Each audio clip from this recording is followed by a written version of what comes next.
Po prihlásení do IZUŠ budete presmerovaní na hlavnú stránku.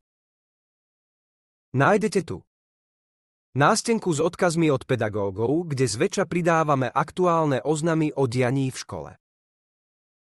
Najbližšie akcie a podujatia, ktoré nás čakajú. Akcie sa zobrazujú v týždennom predstihu.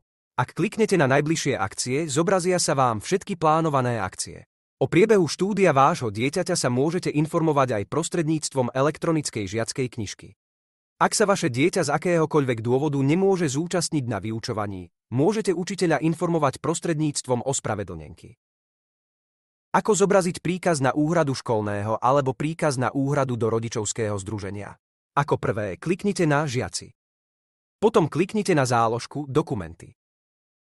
Následne sa vám zobrazia pohľadávky.